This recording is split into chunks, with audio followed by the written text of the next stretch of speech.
आणि आता राजकीय वर्तुळातून एक मोठी बातमी। भारत पाकिस्तान मॅचवर सामनामधून सडकून टीका करण्यात आली आहे। मोदी सरकारनं दहशतवाद्यांना पाठिंबा दिला असं सामनामध्ये म्हटलं गेलंय। हिंदुत्वाचे राष्ट्रवादाचे ढोंग उघडं पडलं असंही सामनामध्ये छापण्यात आलंय।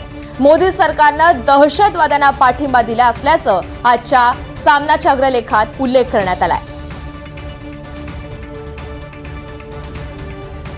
आजच्या अग्रलेखात नेमके कोणते मुद्दे आहेत पाहूयात। म्हणे मॅच जिंकलो, थू तुमच्या ढोंगावर असा मथळा आहे।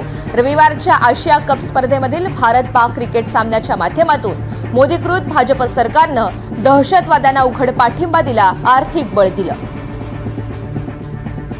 प्रत्येक भारतीय नागरिकानं या कृत्याचा धिक्कार केलाच पाहिजे।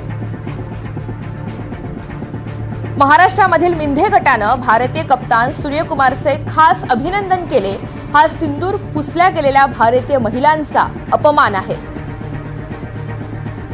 यास शुद्ध मराठी भाषेत चाटुगिरी म्हणतात। या निमित्तानं त्यांच्या हिंदुत्वाचे राष्ट्रवादाचे ढोंग उघडे नागडे झाले।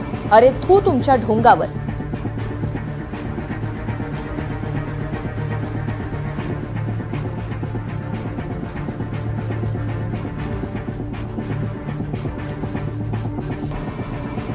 अत्यंत परखड भाषेमध्ये आज भाष्य करण्यात आलेलं आहे। भारत पाकिस्तान मॅचवरून सामन्यामधून आज जोरदार टीका करण्यात आलेली आहे। भाजप आणि सरकारवर ही जोरदार टीका करण्यात आली।